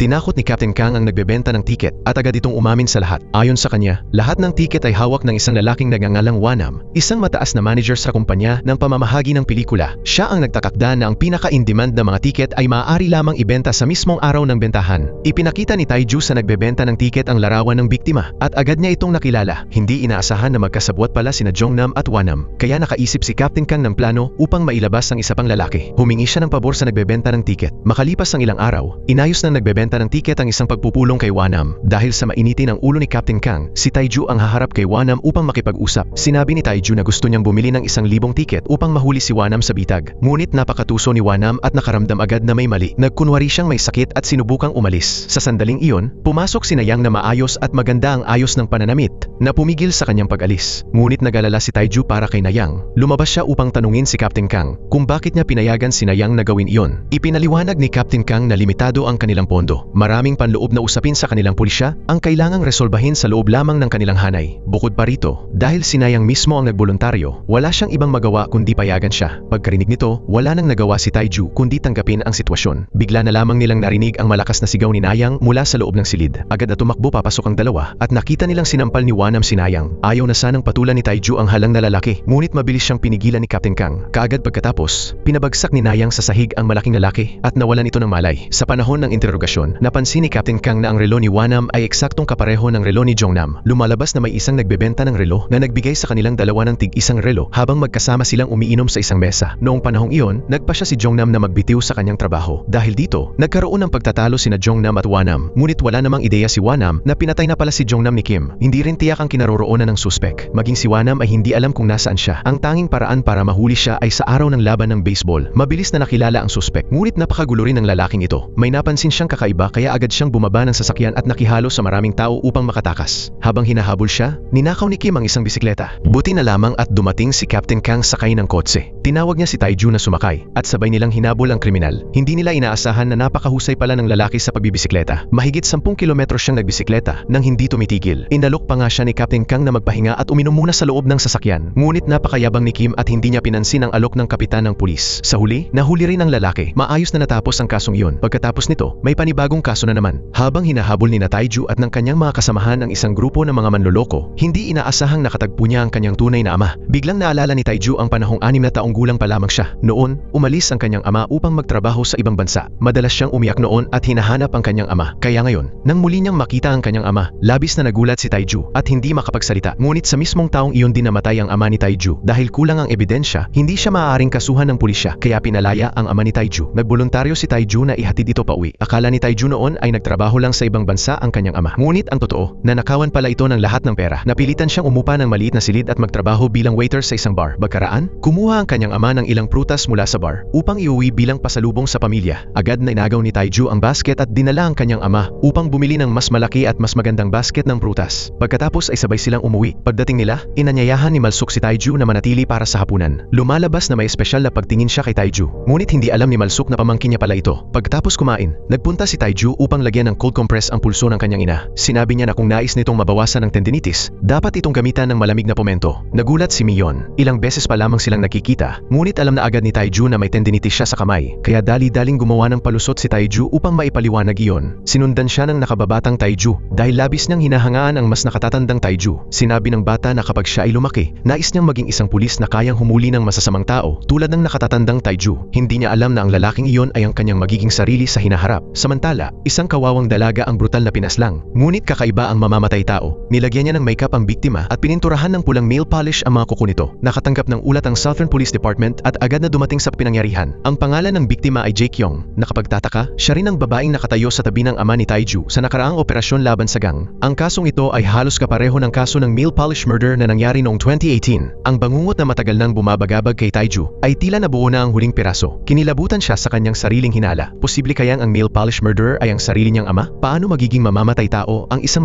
mapagmahal at mabait na ama. Agad na nagtungo si Captain Kang sa bahay ng suspect na si Chung-ho. Napansin niyang tila may planong bumiyahe ang pamilya. Nakahanda na ang mga maleta at pagkain. Ngunit wala si Chung-ho sa bahay. Matapos ang investigasyon, natuklasan nilang binusalan si Jae-kyung at sinakal hanggang sa hindi na makahinga. Natagpuan din ng mga forensic expert ang chloroform sa ilong ng biktima, isang uri ng pampamanhid. Binasa ng salarin ang isang tuwalya sa gamot na iyon upang mawalan ng malay ang biktima. Pagkatapos nito, isinagawa niya ang susunod niyang mga hakbang. Ang mga fingerprint na nakuha sa lugar ng krimen ay tumugma kay Chung-ho. Ayon sa isang katrabaho ni Jae-kyung, nagtatrabaho siya para sa boss ng isang gang na nagngangalang Chung-man. May nagsabi rin na posibleng patay na si Chung-ho. Nag-utos si Captain Kang na bantayan si Chung-man dahil kilala itong napakalupit na tao at kayang-kaya nitong gumawa ng ganitong krimen. Sumunod na inimbestigahan ng pulisya ang mga kapitbahay ni Chung-ho. Doon nila nalaman na madalas siyang tumawag sa mga pampublikong telephone booth at matagal itong ginagawa. May nakita si Nayang na isang tawag papunta sa isang tindahan ng stationery sa lungsod. Ang 6 pang ibang tawag naman ay papunta sa isang tindahan ng tsaa. Nagpunta ang grupo upang imbestigahan ang tindahan ng tsaa. Sumenya si Captain Kang na pigilan ang may-ari ng tindahan. Pagbalik nila sa istasyon ng pulisya, hindi sinasadyang nabunyag ng babae na si Chung-ho pala ang utak ng isang sindikato ng panloloko. Nagulat si Captain Kang. May kasabwat pala si Chung-ho na si Mrs. Jiang at magkasama nilang pinamamahalaan ang grupo ng mga manloloko. Napaka-misteryoso ni Mrs. Jiang. Tuwing gabi, tumatawag si Chung-ho kay Mrs. Jiang upang alamin kung magkano ang kinita mula sa sugalan. Napakaingat ni Chung-ho kaya mahirap siyang matuntun. Itinatago niya ang lahat ng perang kinikita sa isang lihim na lugar na tanging siya at si Mrs. Jiang lamang ang nakaalam. Muling napunta sa dead end ang kaso. Pagkaraan, magkasamang naghanap sina Taiju at Captain Kang ng kinaroroonan ni Chung-ho. Habang nasa banyo si Captain Kang, nakita ng nakatatandang Taiju ang 8 taong gulang na bersyon ng kanyang sarili na nakaupo sa gilid ng kalsada at mukhang malungkot. Nag-usap ang dalawa. Sinabi ng batang Taiju na mahilig siyang manggolekta ng mga card at ang paborito niyang card ay mabibili lamang sa isang tindahan ng stationery sa lungsod. Biglang may naalala ang nakatatandang Taiju. Iniwan niya si Captain Kang at mag-isa siyang bumalik sa istasyon ng pulisya. Naalala niya na dati nang siniyasat ni Nayang si Chung-ho. Napansin niyang madalas itong tumawag mula sa isang pampublikong telepono sa istasyon ng transportasyon. At sa mga tawag na yon, binabanggit nito ang isang tindahan ng stationery. Agad silang nagtungo roon. Hindi nagtagal, lumitaw si Chung-ho. Tinangka niyang tumakas ngunit sinalubong at agad na pinigilan ni Nayang sa labas ng pinto. Inamin ni Chung-ho na siya ang pinuno ng sindikato ng panloloko, ngunit itinanggi niyang siya ang pumatay. Ayaw maniwala ni Taiju. Sa sandaling iyon, dumating ang grupo na humahabol kay Chung-ho. Mag-isa lamang si Taiju at hindi niya kayang labanan ang buong grupo. Sinamantala ni Chung-ho ang pagkakataon upang makatakas. Buti na lamang at dumating si Yongji sa tamang oras at nagtulungan ang mga pulis upang mahuli ang mga tauhan ng gang. Ang pagtakas ni Chung-ho mula sa kanyang mga tauhan ay labis na ikinagalit ni Captain Kang. Pagbalik sa istasyon ng pulisya, narinig niyang humihingi ng pagkain ng may-ari ng tindahan ng tsaa. Agad niyang ipinakita ang kanyang pagkainis. Ang may-ari ng tindahan, na galit din, ay sumagot. Hindi ba binayaran na ni Mrs. Jiang ang pagkain? Agad na nakuha ng pahayag na yon ang atensyon ng lahat. Lumabas na si Mrs. Jiang pala ay isa sa mga kasamahan ni Jae-kyung sa trabaho. Matapang pa nga siyang nanigarilyo sa loob ng istasyon ng pulisya noong araw na yon. Napangiti si Captain Kang nang may halong pangungutya. Pakiramdam niya ay naloko sila ni Chung-ho at Mrs. Jiang. Agad niyang pinamunuan ang kanyang grupo upang arestuhin si Mrs. Jiang. Habang ang may-ari ng tindahan ng tsaa ay naiwan sa istasyon buong araw na walang pagkain. Hinagilap ng pulisya si Mrs. Jiang kung saan-saan, ngunit wala silang makitang bakas. Dahil dito, medyo nawala ng pag-asa ang lahat. Talagang tuso ang pinuno ng sindikato ng panloloko. Kung madali lamang hulihin sina Chung-ho at Mrs. Jiang, matagal nang natapos ang kaso. Ngunit hindi inaasahan, nakatanggap ng impormasyon ng pulisya mula sa patrol officer na nagbabantay sa bahay ni Chung-ho. Nawawala pala ang 8 taong gulang na anak ni Chung-ho. Hinahanap nila ang bata sa mga kalye ngunit hindi nila ito makita. Kaya naghinala silang si Chung-ho mismo ang kumuha sa kanyang anak. Tumingin si Taiju sa kanyang landline na telepono at may naalala siya mula sa kanyang kabataan. Naalala niyang tumawag ang kanyang ama noon at sinabing hintayin siya sa istasyon ng tren sa Ili. Dahil wala na silang ibang mapagpipilian, napilitan si Captain Kang na magtiwala sa hinala ni Taiju kahit wala itong matibay na basehan. Nagpunta silang dalawa sa lokal na istasyon ng tren at gaya nga inaasahan, naghihintay doon ang batang Taiju. Nagtaka si Captain Kang kung paano nalaman ni Taiju ang tungkol dito. Sinabi ng batang Taiju na nag-usap sila ng kanyang ama na magkikita sila alas 9. Inutusan ni Captain Kang ang lahat na ihanda ang kanilang mga armas. Medyo nag-aalala si Taiju dahil sa huli, ama pa rin niya ang lalaking iyon. Ngunit naghintay ang pulisya hanggang alas 9:30 at wala pa ring bakas ni Chung-ho. Nagpasya si Captain Kang na maghintay sa may pasukan ng istasyon ng tren. Nag-alala si Nayang na baka ginawin ang batang Taiju kaya sinuotan niya ito ng Amerikana. Hindi nagtagal at gaya ng inaasahan, nakita ng batang Taiju na lumitaw ang kanyang ama. Agad na tumakbo ang bata papunta sa kanya. Hinabol naman siya ni Nayang at Taiju. Sa sandaling iyon, biglang nahilo si Taiju. Doon niya napagtanto na ang babae babaeng nakasuot ng puting damit na inatake ni Chung-ho ay sinayang. Kaunti na lamang ang natitirang oras, kaya nagmadaling habulin ni Taiju ang dalawa. Hanggang sa isang abandonadong pabrika sila napunta. May kung anong tila humahadlang sa kamalayan ni Taiju, para bang sinasadya niyang iwasan ang isang sitwasyong ayaw niyang harapin. At gaya nga ng kanyang kinatatakutan, nakita ni Taiju ang isang eksenang ayaw niyang masaksihan. Pinatay ni Chung-ho ang babaeng nakahiga sa mesa. Maya-maya ay may narinig siyang ingay at lumapit upang tingnan. Ang batang si Taiju, nang makita ang nakakatakot na itsura ng kanyang ama, ay napaupo sa lupa sa sobrang takot. Samantala, ang nakatatandang Taiju ay nakatitig lamang sa babaeng nasa harap niya. Hindi makapaniwalang sinayang iyon. Lumapit si Taiju upang tingnan at doon niya nalaman na si Mrs. Jiang pala iyon. Sa sandaling iyon, may tumawag sa kanya mula sa likuran. Sinayang, napabuntong hininga si Taiju sa ginhawa at agad niyang hinabol si Chung-ho. Sa wakas, naging malinaw na ang lahat. Naiintindihan na ngayon ni Taiju kung bakit siya napunta sa taong 1988 at muling nakasama ang kanyang pamilya. Nais lamang niyang makita ang kanyang ama at maayos ang matagal ng sugat sa kanyang isipan. Ngunit hindi maintindihan ni Chung-ho ang sinasabi ng pulis. Dahil wala siyang ibang magawa, nagkunwari na lamang siyang susuko. Ngunit habang nilalagyan siya ng pusas, bigla siyang pumulot ng bato at hinampas si Taiju sa ulo. Kung nalaman lamang ni Chung-ho na ang lalaking iyon ay ang kanyang sariling anak, marahil ay hindi niya iyon nagawa. Kahit nasasaktan, pinilit pa ring habulin ni Taiju si Chung-ho. Pagkatapos ay nakita niya ang kanyang ama na nakikipagtalo sa isa pang lalaki. Biglang binaril ng lalaking iyon si Chung-ho at mabilis na tumakas. Naiwan si Chung-ho na patay. Walang magawa si Taiju. Ang batang si Taiju naman ay nagkubli sa isang sulok at umiiyak. Isang pulis ang lumapit at binuhat siya palabas. Noong 1988, dalawang pagpatay ang naganap sa labas ng Seoul. Ang kaso ng pulang nail polish ni Jae-kyung at ang kaso ng pinuno ng sindikato ng panloloko na si Chung-ho. Bago mamatay si Chung-ho, sinabi niyang tauhan siya ni Jiang Man. Dahil dito, nagkaroon ng bagong direksyon ng investigasyon. Ngunit si Jiang Man ay pinuno ng isang malaking gang sa kanlurang bahagi ng lungsod na may libu-libong tauhan. Upang malaman ang katotohanan tungkol sa pagkamatay ng kanyang ama, nais ni Taiju ng masusing investigasyon. Pinayuhan siya ni Captain Kang na napakalakas ng impluwensya ni Jiang Man sa lugar at kahit mahuli nila ito, malamang ay makakalaya rin. Hindi naniwala si Taiju at mag-isa niyang hinarap si Jiang Man. Napakalupit ni Jiang Man. Tinuturing niya ang mga babae na parang hayop at lantaran pa niyang sinasaktan ang mga ito kahit nasa harap ng pulisya. Sa galit, sinugod ni Taiju si Jiang Man. Dalawa sa mga tauhan ni Jiang Man ang sumugod din. Ngunit napabagsak sila ni Taiju. Doon lamang nagpasya si Jiang Man na magpaposas at magpasama sa istasyon ng pulisya. Sa interogasyon, hindi siya umiwas sa mga tanong. Inamin niyang kilala niya sina Jae-kyung at Chung-ho, ngunit sinabi niyang nasa Seoul siya noong mga araw na iyon, hindi sa kanlurang bahagi ng lungsod. Nang magtanong si Taiju ng isang mahalagang tanong, biglang pumasok si Captain Kang sa silid.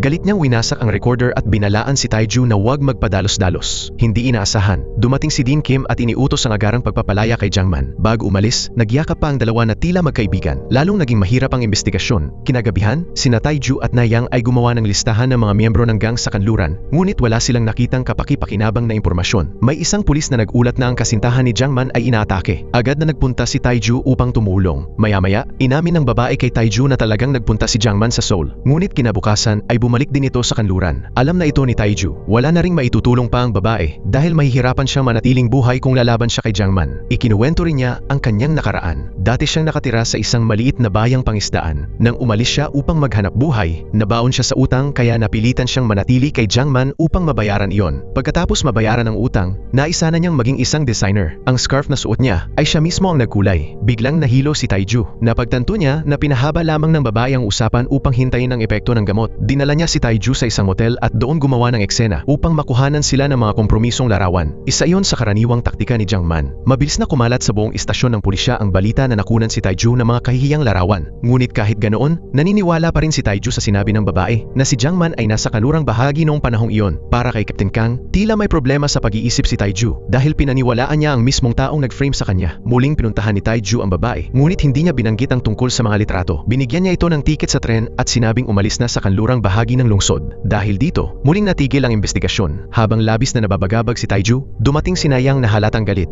Inihagis niya ang isang bag ng mga dokumento sa mesa ni Taiju at agad na lumabas. Nang makarating siya sa pinto, muntik pang masprain ang kanyang bukong-bukong. Nag-alala si Taiju kaya agad niyang hinabol si Nayang upang magpaliwanag. Ngunit hindi niya inaasahan na makita roon ang kinakasama ni Jiang Man. Paalis na sana ito sakay ng tren pauwi at nagpunta lamang upang humingi ng tawad kay Taiju at magpasalamat sa kanyang pagtulong. Ibinigay niya kay Taiju ang film reel mula noong gabing iyon at sinabi na wala talagang nangyari sa pagitan nilang dalawa. Samantala, muli na namang pinalaya si Captain Kang ng kanyang asawa. Bumili siya ng pritong manok upang pakiusapan si Taiju na patuluyin siya. Habang abala si Taiju sa paghawak ng kaso, biglang lumabas sa telebisyon ang isang eksena kung saan siya ay ginagamot noong 2018. Ginawa na ng mga doktor ang lahat ng kanilang makakaya, ngunit sa huli ay nagpasya na silang ihinto ang paggamot. Tumakbo si Taiju papunta sa telebisyon at sinabing wag silang sumuko. Biglang umupo si Captain Kang at tinanong kung ano ang ginagawa niya. Pagkatapos ay sinagot ni Captain Kang ang telepono. May panibagong kaso na naman ng pagpatay. Ang kinakasama ni Jiangman ay pinatay at itinapon ang bangkay sa ilog. Hindi pa nalulutas ang mga kaso ni na Jaekyong at Chung-ho at ngayon ay may ikatlong kaso na naman. Hindi napigilan ni Taiju na tanungin si Captain Kang. Sa wakas ay sinabi ni Captain Kang ang totoo. Hindi niya pinahawak kay Taiju ang mga kasong ito dahil nag-aalala siya sa kaligtasan nito. Napakalupit ni Jiangman. Kapag nagalit ito, ang tanging kahihinatnan ay kamatayan. Dahil sa tatlong sunod-sunod na pagpatay, wala nang puwang si Captain Kang upang mag-atubili. Nagpasya sina Captain Kang at Taiju na imbestigahan ang mga taga-baryo at ihambing ang mga bakas ng paa na natagpuan sa pinangyarihan ng krimen. Sa tulong ni Nayang, sa wakas ay natuklasan nila kung kanino nagmula ang mga bakas ng paa. Sa parehong matabang gwardiya iyon na nakita nila noon, tiyak na may kinalaman si Jiangman. Noong una ay mayabang pa ang matabang lalaki, ngunit matapos siyang ikulong ng 15 minuto sa loob ng refrigerated truck, agad siyang natakot at inamin ang katotohanan. Si Jiangman ang pumatay sa kanyang kinakasama. Gayunpaman, hindi niya kayang direktang isumbong ang kanilang pinuno. Ang sumunod na ginawa ni Taiju ay ikinagulat ng lahat. Magkasamang pumunta sina Taiju at Captain Kang upang arestuhin si Jiangman. Sa bahay nito ay nakakita sila ng isang kahon na may lamang 38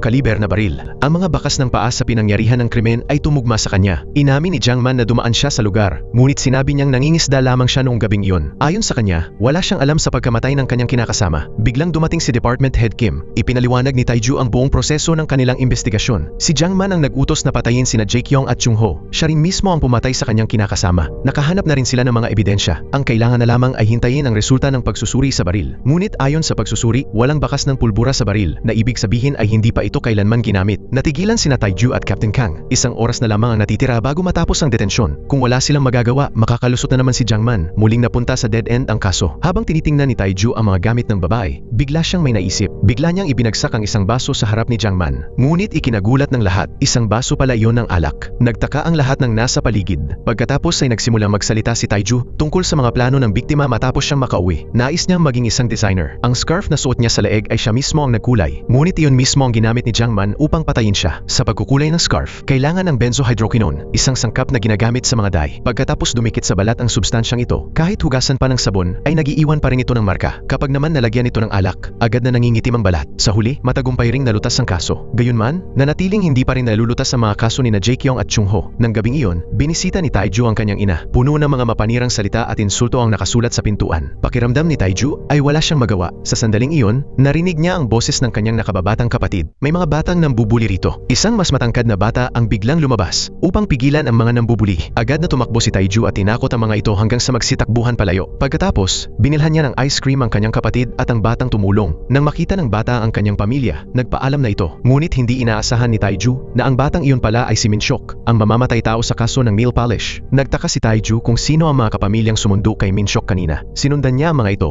ngunit tuluyan niyang nawala ang mga ito sa paningin. Muli siyang napabalik sa taong 1988 at muling nakatagpo ang kaso ng nail polish. Ngunit ayon sa timeline, 8 taong gulang pa lamang noon si Minhyuk. Imposibleng siya ang tunay na pumatay. Naghinala si Taiju na may ibang tao sa likod ng krimen. Determinado siyang alamin ang katotohanan. Samantala, nakita ni Captain Kang ang hangal na si Yongsu na muling nagpakita sa istasyon ng pulisya. Dahil napakaraming beses na itong pumupunta roon, hindi na siya pinansin ni Captain Kang. Habang paalis, tinawag pa ni Yongsu ang isang pulis at tinawag itong cute na bata. Biglang may nagulat na may natagpuang bangkay ng isang babae. Tinatayang halos isang buwan na ang nakalipas mula nang ito'y mamatay. Batay sa impormasyon mula sa plaka ng sasakyan, ang pangalan ng babae ay Bongmi. Nawawala ang kanyang hikaw at singsing. Pinaghinalaan ni Captain Kang na isa itong kaso ng pagnanakaw na nauwi sa pagpatay. Ngunit gaya ng dati, hindi naniniwala si Taiju na ganoon lang kasimple ang lahat. Kalaunan, natuklasan nilang suot niya sa mga litrato ang kaparehong uri ng hikaw. Bukod doon, wala nang ibang kakaibang detalye tungkol sa kanya. Ngunit may isang larawan na biglang nakakuha ng atensyon ni Taiju. Ang batang nasa gitna ng larawan ay si Minhyuk noong bata pa siya. Batay sa autopsy, malamang na pinalo ng salarin si Bongmi gamit ang isang matigas na bagay, marahil ay isang pamalo. Isang taon bago ang insidente ay naghiwalay na si Bongmi at ang kanyang asawa. Pagkatapos nito, nagpunta sa dagat ang lalaki upang mangisda at ilang araw lamang bago natagpuan ang bangkay, ay saka pa lang siya nakauwi. Hindi tugma ang oras na ito sa petsa ng pagkamatay ng biktima. Samantala, bata pa lamang si Minhyuk noon. Inampun ni Bongmi ang bata mula sa isang ampunan upang makatanggap ng benepisyo mula sa welfare. Ayon sa isang kasamahan niya sa trabaho, karaniwan siyang sumasakay ng bus tuwing gabi. May napansin namang kakaiba si Nayang. Mas malinis ang kaliwang paa ng biktima kaysa sa kanang paa nito. Batay sa mga nakalap na ebidensya, muling binuo ng pulisya ang posibleng nangyari sa krimen. krimen. Magkalapit lamang ang hintuan ng bus at ang lugar kung saan natagpuan ang sapatos ni Bongmi. Malubhang nasugatan ng salarin ang kanang paa ng biktima. Matapos niyang mawala ng sapatos, kinaladkad niya ang kanyang kanang paa habang ginagamit ang kaliwang paa upang makausad ng kaunti. Kaya naman mas malinis ang kaliwang paa niya kaysa sa kanan. Gayunpaman, kahit sa mga natuklasang ebidensya, wala pa rin silang malinaw na impormasyon tungkol sa salarin. Muling siniyasat ng pulisya ang pinangyarihan ng krimen. Pagkaraan ng ilang sandali ng paghahanap, may nakita si Taiju na isang medalya. Isa itong maliit na medalya na karaniwang libreng ibinibigay ng Western Agricultural Branch. Tinanong ni Taiju ang ibang tao tungkol dito, ngunit wala pa rin siyang nakuhang kapaki-pakinabang na impormasyon. Samantala, may nakilalang pamilyar na mukha si Yongji sa isang litrato. Ang taong ito ay si Daegon, isang dating adik sa droga at kriminal. Noon pa man ay kilala na si Daegon sa pag-atake sa mga buntis na babae. Pumunta ang pulisya sa bahay ni Daegon at doon ay nakakita sila ng maraming kontrabando, pati na rin ang nawawalang hikaw ni Bongmi. Nang siya ay arestuhin, nasa impluwensya pa rin siya ng droga. Gumugol si Captain Kang ng kalahating araw sa pagtatanong sa kanya, ngunit wala pa ring nakuha na kapaki-pakinabang na impormasyon. Sa kabilang banda, may mas malaking natuklasan. Nahanap ni Nayang ang dating eskwelahan ni Minshok. Ayon sa guro, tahimik at mahiyain ang bata at hindi rin maganda ang kanyang pisikal na kalagayan. Madalas din siyang hindi makadalo sa kanyang mga medical appointment. Batay sa kanyang medical records, mataas ang posibilidad na siya ay inaabuso. Maraming pasa at bakas ng bugbog ang makikita sa kanyang mga braso at may mga talapa ng mga nabaling buto. Nagulat si Taiju sa kanyang nalaman. Ang kalagayan ni Minshok sa kanyang medical records ay halos kapareho ng mga natuklasan sa autopsy report ni Bongmi. Naisip ni Taiju kung posible bang hindi si Daegon ang tunay na salarin. Sa sandaling iyon, binugbog ni Yongji si Daegon habang iniimbestigahan ito. Maya-maya, natagpuang patay si Daegon. Nanginginig na sinabi ni Yongji na hindi naman niya ito hinampas ng malakas. Pagkatapos nito, nagsagawa ng autopsy ang forensic team. Lumabas sa resulta na hindi bugbog ang sanhi ng kanyang pagkamatay, kundi muscle breakdown. May sugat din sa nasal mucosa na malamang ay dulot ng matinding epekto ng droga. Ayon sa forensic team, posibleng may nagbigay sa kanya ng napakaraming droga sa pamamagitan ng bibig. Dahil dito, malinaw na hindi si Yongji ang dahilan ng pagkamatay ni Daegon. Ibig sabihin, may ika-4 na taong sangkot sa pangyayari. Naalala ni Yongji na nang tumawag siya ng ambulansya, may sandaling wala siya sa interrogation room. Sa sandaling yon, biglang naalala ni Namsik na kaon pa pala ang kanyang voice recorder. Posibleng naitala nito ang tunog ng pagpasok ng salarin.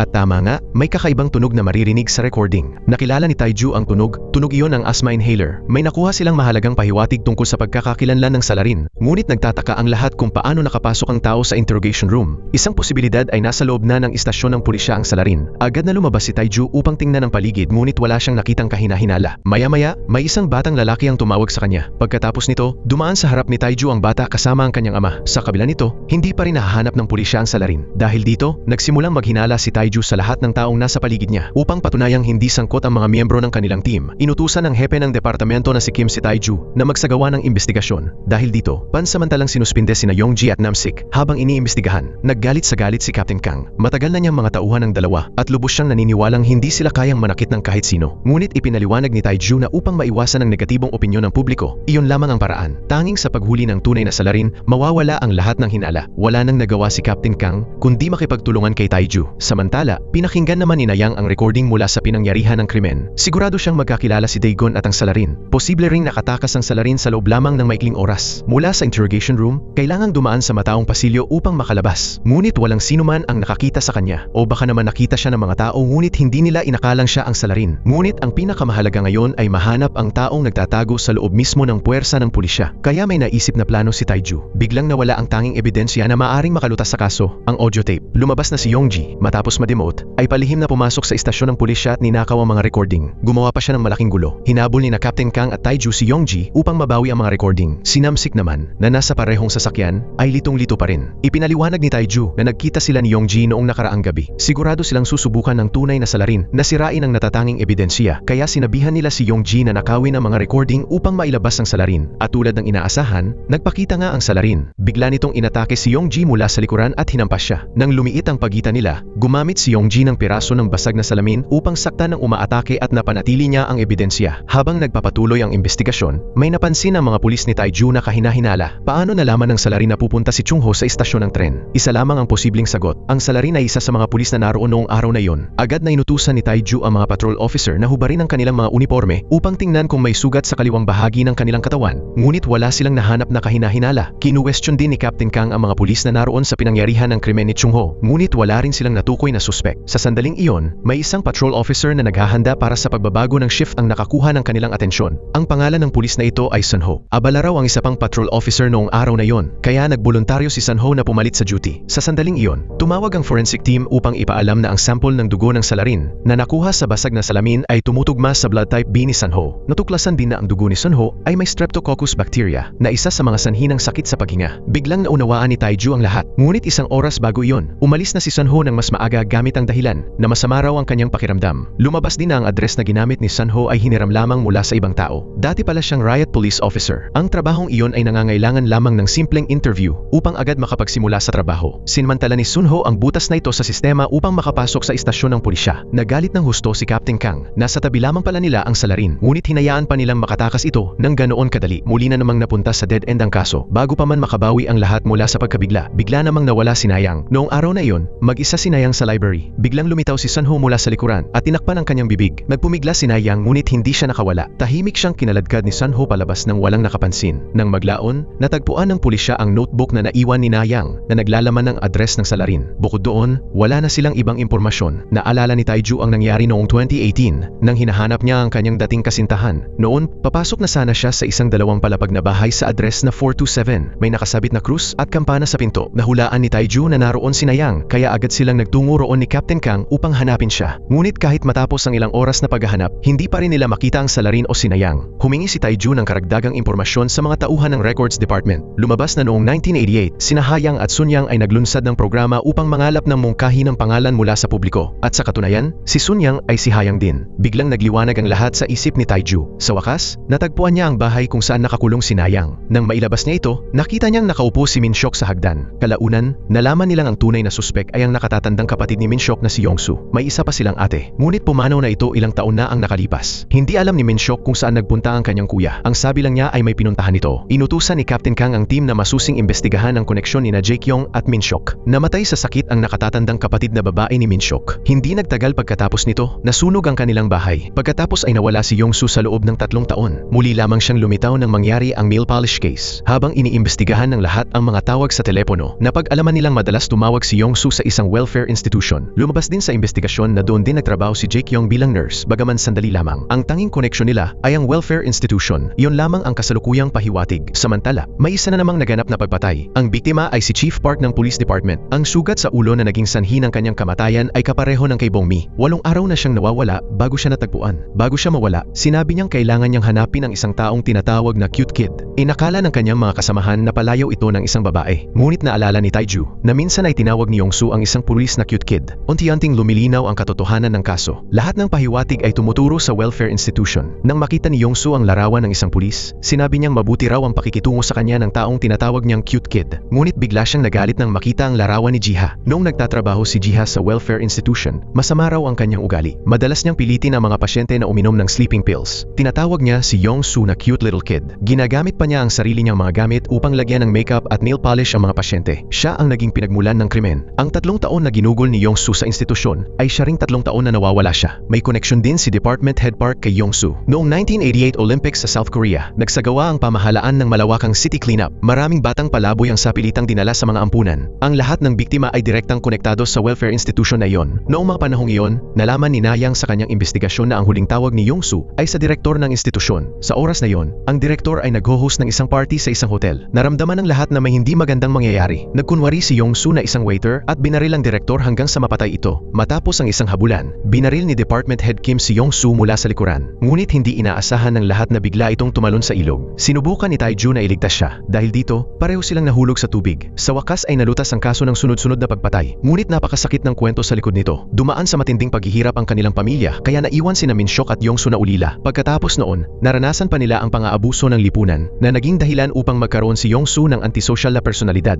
Nalutas na ang kaso noong 1988. Ngunit kung malulutas din ba ang mga kaso noong 2018 ay nanatiling hindi tiyak. Tumanggap si Taiju ng tawag mula kay Captain Kang at agad siyang nagmadali papunta sa bahay ni Dean Kim. Nadatnan niya si Captain Kang na puno ng dugo at walang siglang nakaupo sa sofa. Nang buksan ni Taiju ang pinto ng banyo, nakita niya ang bangkay ni Dean Kim sa bathtub. Hindi siya makapaniwala sa kanyang nakita. Tinanong niya kung ano ang nangyari. Ipinaliwanag ni Captain Kang na kagabi, matapos siyang malasing, pumunta siya sa bahay ni Dean Kim at nakatulog sa sofa. Kinaumagahan, pumunta siya sa banyo ngunit nadulas siya at natumba. Pagtingin niya sa kanyang mga kamay, napansin niyang puno iyon ng dugo. Doon na nakita ang bangkay ni Department Head Kim sa bathtub. Wala na siyang maalala pang iba. Habang naghahanda si Taiju na siyasatin ang crime scene, biglang umalingaw-ngaw ang sirena ng pulisya. Agad na dinala si Captain Kang. Noong nakaraang araw lamang ay nalutas ang serial murder case, kaya labis ang saya ng buong investigation team. Pinuri ng mga nakatataas si Department Head Kim, habang ang ang mga tunay na nagtrabaho sa kaso ay maliit na bonus lamang ang natanggap. Ayon sa bagong utos ng pagbabago sa mga posisyon mula sa kanilang mga superior, sina Namsik at Yongji ay ibinaba ang ranggo at napilitang umalis sa departamento. Si Nayang naman ay inilipat sa ibang unit. Lubhang nagalit si Captain Kang. Lahat sila ay may ambag sa paglutas ng kaso. Ngunit sa halip na gantimpalaan o ma-promote, ibinaba pa ang kanilang posisyon at inilipat sila. Nagkaroon pa ng pagtatalo sina Captain Kang at Department Head Kim. Ngunit sa totoo lang, wala ring magawa si Department Head Kim dahil ang lahat ay pinag-utos ng kanilang mga superior sa Seoul.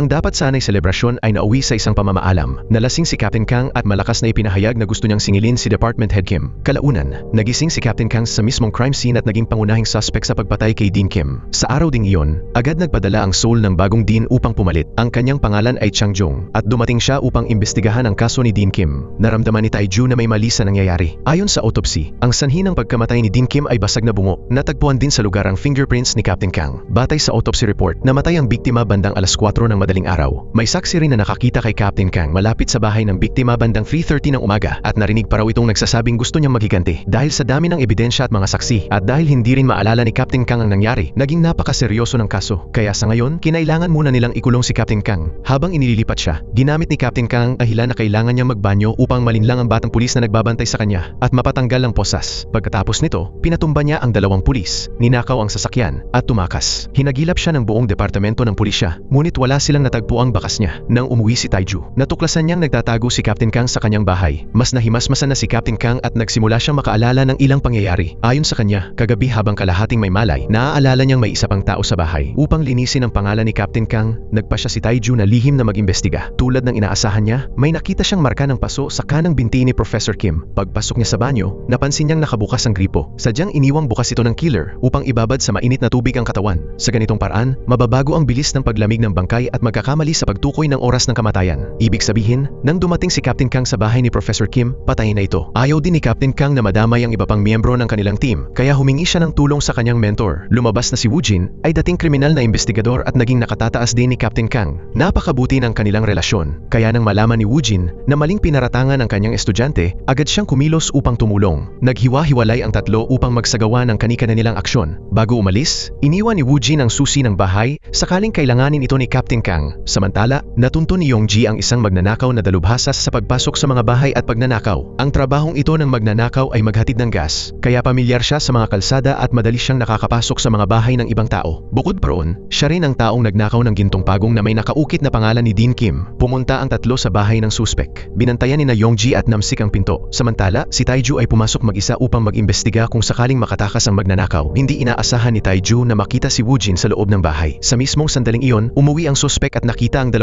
pulis sa may pintuan. Agad itong tumakbo palayo. Nagulat si Woojin sa ingay, kaya sabay nilang hinabol ni Taiju ang suspek. Matapos mahuli, inamin ng suspek ang nangyari noong gabing iyon. Umamin siyang pumunta siya sa bahay ni Professor Kim. Ngunit sinabi niyang pagnanakaw lamang ang ginawa niya at wala nang iba pa. Biglang nagkasakit si Woojin. Mayroon siyang cancer sa tiyan at hindi na siya magtatagal pang mabubuhay. Pinagbawalan ni Woojin si Taiju na sabihin ito kay Captain Kang. Pagkatapos ay dali-dali siyang umuwi. Dagdag pang inamin ng magnanakaw na bukod sa kanya, may isa pang taong pumunta sa bahay ni Professor Kim noong gabing iyon. Ang taong iyon ay nakasuot ng pares ng leather shoes na kapareho ng kay Woojin. Hindi naniwala si Captain Kang. Muli niyang tinanong ang magnanakaw, ngunit iginiit nitong hindi siya nagkakamali. Agad na pumunta ang dalawa upang hanapin si Woojin, ngunit wala siya sa bahay. Sa sandaling iyon, biglang umalingaw-ngaw ang mga putok ng baril sa labas. Nasa kamay ni Woojin ang baril at natagpuan siyang patay sa loob ng kanyang sasakyan. Lumuha si Captain Kang sa matinding dalamhati. Kung si Woojin nga ang pumatay, ibig sabihin ay nawala na rin ang tanging mahalagang ebidensya nila. Naisip ni Taiju kung bakit aatakihin ni Woojin si Dean Kim. Sa sandaling iyon, nakatanggap siya ng tawag mula kay Chang Jung. Sinabi ni Chang Jung na nagsagawa siya ng investigasyon tungkol kay Woojin at nakakita siya ng isang savings passbook sa bahay nito. Ang anak na babae ni Woojin ang nakapangalan sa account. Pinaghinalaan ni Chang Jung na tumanggap si Woojin ng suhol at bahagi ng perang iyon ay naipasa kay Dean Kim. Marahil, dahil natatakot siyang mabunyag ang lahat, pinili ni Woojin na tapusin na lamang ang sarili niyang buhay. Si Captain Kang ay naroon sa lugar ng parehong krimen, kaya siya ang naging pinakakahina-hinalang tao. Inatasan ni Chang Jung si Taiju na mga siwa sa kaso, habang matigas namang tumanggi si Captain Kang na maniwala na tumanggap ng suhol si Woojin. Buong buhay nitong sinunod ang batas at hindi nito magagawang gumawa ng ganoong bagay. Sigurado raw na may taong nasa likod ng lahat at sinisira lamang si Woojin. Ngunit sinabi ni Taiju na may cancer si Woojin at hindi na siya magtatagal. Kaya ang pagnanais nitong maiwan ang kanyang mga ari-arian sa kanyang anak ay sapat na motibo. Sa pamamagitan ng muling pagbuo sa eksena ng krimen, nakakita si Taiju ng isang kahina-hinalang punto. Bandang ang alas 3 ng madaling araw namatay si Professor Kim. Dumating si Captain Kang sa bahay nito, bandang alas 3:30 ng umaga. Kung si Woojin ang pumatay kay Professor Kim, ano ang ginagawa ni Professor Kim sa loob ng natitirang kalahating oras. Napansin ni Taiju na tila may naghalungkat sa mga drawer. Naalala niya na sa bahay ng magnanakaw, naghalungkat din si Woojin sa mga drawer. Sinabi ni Captain Kang na maaaring may mahalagang bagay na ninakaw ang magnanakaw. Tila siya na ang pinakamalas na magnanakaw sa buong Korea. Dumating ang pulisya sa bahay ng magnanakaw at inutusan siyang ibigay ang lahat ng ninakaw niya. Bigla silang nakarinig ng ingay mula sa loob ng silid. Isang lalaki ang biglang tumakbo palabas. Agad siyang hinabol ni Captain Kang at Taiju. Samantala, ipinosas ni Namsik ang magnanakaw sa takip ng tangke ng gas. Nalaman nilang ang lalaking tumakas ay miyembro ng isang gang mula sa kanluran. Ngunit sa kabila nito, nakatakas pa rin siya. Maya-maya, dumating din si Namsik. Pinanood nila ang magnanakaw na tumatakbo palayo habang yakap ang tangke ng gas. Sina Captain Kang at Taiju ay halos hinihikayat pa siyang tumakbo. Sa huli, napilitan ng magnanakaw na ibigay ang lahat ng ninakaw niya. Ngunit bigla niyang napansin na may nawawalang notebook mula sa isang drawer. Hinulaan ni Taiju na malamang kinuha iyon ni Woojin noong huling beses siyang naghalungkat. Agad nagmadali sina Captain Kang at Taiju papunta sa bahay ni Woojin. Ngunit hindi nila inaasahan na nauna nang dumating si Changjung. Pero kahit si Changjung ay hindi rin nakita ang notebook. Nagpulong ang lihim na pangkat ng investigasyon upang pag-usapan ang kaso. Noong una, nang maaresto si Jongman, isa-isa namang sumali sa Incheon Construction Company ang kanyang mga tauhan. Ang kumpanyang ito ay dating pinamamahalaan ni Jongman. Pagkatapos ng insidente, ipinasa ang pamamahala ng kumpanya sa pinsan ni Dean Kim. Noong taong iyon, pinaghinalaan si Jongman na may kinalaman sa isang krimen. Kaya nagsagawa ng investigasyon si Dean Kim tungkol sa Incheon Company. Ngunit sa bawat pagsisiyasat, lumalabas na inosente si Jongman. Ang pulis na direktang sangkot sa mga investigasyong iyon ay si Woojin. Kabilang sa mga nakahalap na ebidensya ang isang notebook na nagpapatunay na nagtulungan sina Dean Kim at Woojin sa pagtanggap ng suhol. May lihim silang pinagsasaluhan na hindi maaaring mabunyag sa iba. Ang notebook na iyon ang susi sa buong kaso. Kapag nakuha iyon, magiging malinaw ang lahat. Ngunit kinabukasan, paggising ni Taiju, hindi niya nakita si Captain Kang kahit saan. Nagmamadaling hinanap ni Taiju ang buong bahay ni Woojin. Natagpuan niya ang susi na iniwan ni Captain Kang, ngunit wala pa rin ang notebook. Biglang naalala ni Taiju na hindi na umuwi si Woojin matapos nilang habulin ang magnanakaw. Dahil nagpakamatay si Woojin sa loob ng kanyang sasakyan, naisip ni Taiju na maaaring naroon pa rin ang notebook. Ngunit kahit hinanap ni Taiju at Nayang ang buong sasakyan, wala pa rin silang nakita. Napansin ni Taiju ang isang piraso ng kawad sa upuan ng pasahero. Hinila niya ito at natuklasang konektado pala ito sa isang tape recorder. Doon nila nalaman na may kinalaman si Changjung sa pagkamatay ni Professor Kim. Noong una, pumunta si Professor Kim sa Seoul upang humingi ng tulong kay Changjung para makakuha ng promosyon. Nang hindi niya makamit ang gusto niya, ginamit ni Professor Kim ang notebook upang i-blackmail siya. Dahil naglalaman ang notebook ng impormasyon tungkol sa mga interes at lihim ng maraming tao, nagpasya si Changjung na patayin si Professor Kim upang maitago ang lahat. Upang maiwasan ang pagdududa, ibinintang ni Changjung ang lahat kay Captain Kang. Alam ni Woojin na hindi na siya magtatagal mabuhay, kaya nais niyang tulungan si Captain Kang na makaiwas sa panganib. Kaya ginamit ni Woojin ang notebook upang i-blackmail si Changjung. Sa ngayon, si Woojin lamang ang nakakaalam kung saan nakatago ang notebook, kaya pinatay siya ni Changjung upang tuluyang matakpan ang lahat. Natuntun ng pulisya ang kinaroroonan ni Captain Kang sa isang gym kung saan dating nagtatrabaho si Woojin. Habang nagkakahiwa-hiwalay ang mga pulis upang maghanap, nakarinig si Taiju ng frequency na 95.5. Isang pamilyar na tunog ang nagmula sa sasakyan.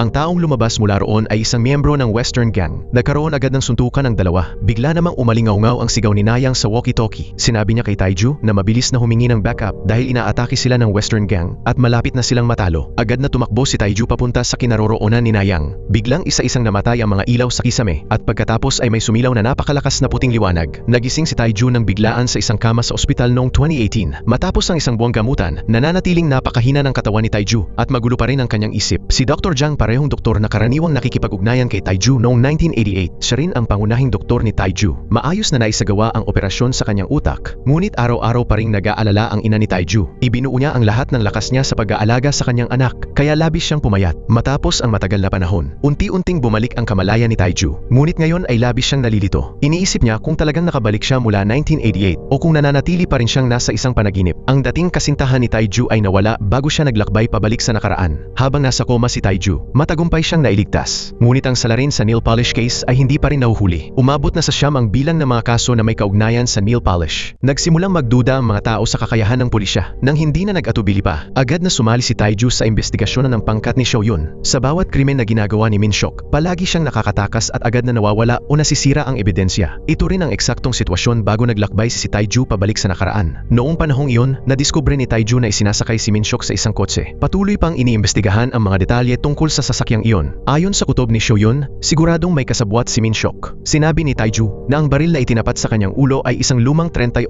caliber pistol. Karaniwan itong ginagamit ng mga pulis mula noong 2007, kaya malaki ang posibilidad na isang pulis ang kasabwat. Sinabi naman ni Shoyun na ang kapatid ni Minshok ay nabaril at namatay noong 1988. Kung ganun, sino ang taong lumitaw upang iligtas ang mamamatay tao? Sa sandaling iyon, may isang pulis na dumating upang magulat na natuntun nila ang kinaroroonan ni Minshok sa pamamagitan ng kamera sa isang maliit na komunidad.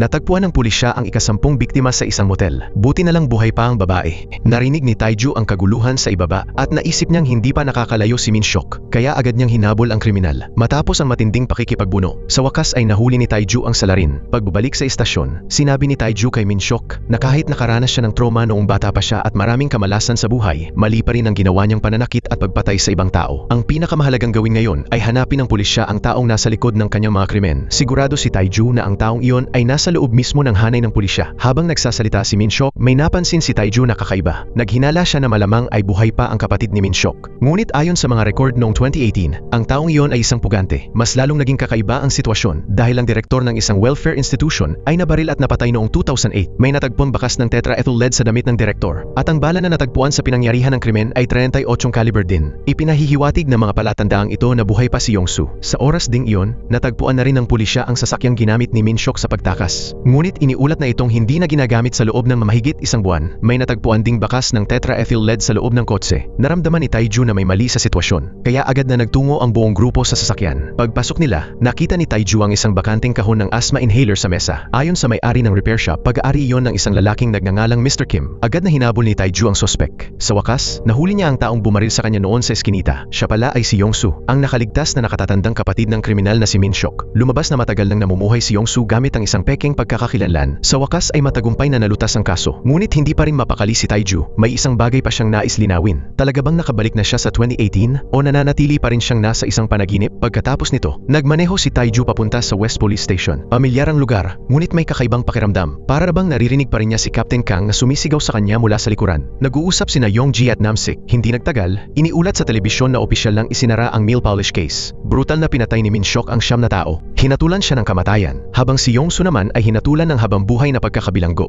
Habang sinusuri ni Taiju ang mga file ng kaso, hindi sinasadyang nakita niya ang isang balita tungkol sa grupo ni Captain Kang. 4 sa kanilang mga miyembro ang namatay sa isang pagsalakay ng West Gang. Hindi makapaniwala si Taiju sa kanyang nakita, kaya pumunta siya sa West Police Station at hinanap ang kumpletong record sa archive. Kinumpirma ng mga tauhan doon na wala na nga ang mga taong iyon. Sinabi ng doktor na maaaring makaranas si Taiju ng delirium sa loob ng maikling panahon. Maaaring humina ang kanyang kakayahang mag-isip at malito ang kanyang kamalayan. Posible rin siyang makakita ng mga guni-guni. Ngunit para kay Taiju, napakatotoo ng mga taong nakilala niya at mga pangyayaring naranasan niya sa kanyang panaginip na parabang nangyari lamang ang lahat kahapon. Sa gabi, madalas din niyang mapanaginipan ang desperadong sigaw ni Nayang na humihingi ng tulong. May kinumpirma ring mahalagang bagay ang ina ni Taiju. Dati silang tumira sa Incheon at doon namatay ang ama ni Taiju. Ayon sa kanyang ina, hindi mabuting tao ang kanyang ama, ngunit naging napakabuti naman itong ama sa kanya. Sinabi niyang huwag kalimutan iyon ni Taiju. Matapos maaliw ng kanyang ina, gumaan ang pakiramdam ni Taiju. Habang pinag-uusapan ng lahat ang kaso, muli niyang narinig ang sigaw ni Nayang na humihingi ng tulong. Unti-unting napagtanto ni Taiju na nasa panaginip pa rin siya, kaya gumawa siya ng isang desisyon. Dahan-dahan niyang ibinaba ang kanyang kamay habang iniisip ang lahat ng nangyari sa kanyang panaginip. Unti-unting bumilis ang kanyang mga hakbang. At pagkatapos, muling napadpad si Taiju sa taong 1988. Hawak pa rin niya ang baril sa kanyang kamay at kumikislap ang mga ilaw sa kisame. Nagawa niyang makabalik sa tamang oras upang mailigtas ang kanyang mga kasamahan. Ngunit tinamaan si Captain Kang. Matapos makalakad ng ilang hakbang, bumagsak siya sa sahig. Sa forensic room, mapait na umiiyak ang mga kamag-anak ni Captain Kang. Ang kanyang ina, na naniniwalang patay na ang kanyang anak, ay hinimok ang kanyang manugang na babae na mag-asawa na muli. Ngunit sa sandaling iyon, biglang nagising si Captain Kang. Pinagalitan niya sila at sinabing wala ba silang katinuan para mag-ingay at manggulo sa loob ng forensic room. Pagkatapos nito, matagumpay na nahuli ng pulisya si Chang Jung. Binugbog siya ni Captain Kang upang mailabas ang kanyang galit. Sa wakas, nakatanggap ng malaking gantimpala ang kanilang serious crime unit. Agad namang isinama ni Captain Kang ang mga miyembro ng grupo upang kumain ng marangyang handaan. Inakala ng may-ari ng restaurant na muli na naman silang kakain ng nakautang, gaya ng dati. Ngunit hindi nila inaasahan na kalmado lamang na naglabas si Captain Kang ng makapal na bungkus ng pera. Ipinahayag niya na kakain sila ng pinakamagandang karne sa araw na iyon. Kinagabihan, kusang inimbitahan ni Taiju si Nayang na manood ng pelikulang Ghost Girl. Kinabukasan, naglabas ang Seoul ng isang utos ng paglilipat ng tauhan. Umalis si Taiju sa Incheon at bumalik sa Seoul upang tanggapin ang kanyang bagong posisyon. Inakala ng mga kasamahan niya na siya mismo ang humiling ng paglipat, kaya inilabas ang kautusang iyon. Ngunit sa totoo lang, hindi rin lubos na nauunawaan ni Taiju kung ano ang nangyayari. Kalaunan, nagdala si Captain Kang ng manok at dumalaw sa bahay ni Taiju. Wala siyang sinabi tungkol sa paglilipat ni Taiju. Nagpasalamat lamang siya kay Taiju sa pagliligtas sa kanilang lahat. Kung hindi dumating si Taiju sa tamang oras, maaaring nawalan ng buhay ang lahat. Kinabukasan, natuklasan ng pulisya ang kinaroroonan ng gang sa West. Agad na kumilos ang lahat upang magsagawa ng operasyon, at si Taiju lamang ang naiwan na nakatayo roon mag-isa. Sa sandaling iyon, lumitaw ang attending physician. Ngunit hindi pinansin ni Taiju ang kanyang sinabi. Pinunit niya ang utos ng paglilipat at sumama sa kanyang mga kasamahan patungo sa pinangyarihan ng operasyon. At dito nagtatapos ang pelikula. Maraming salamat sa panonood. Hanggang sa muli, paalam!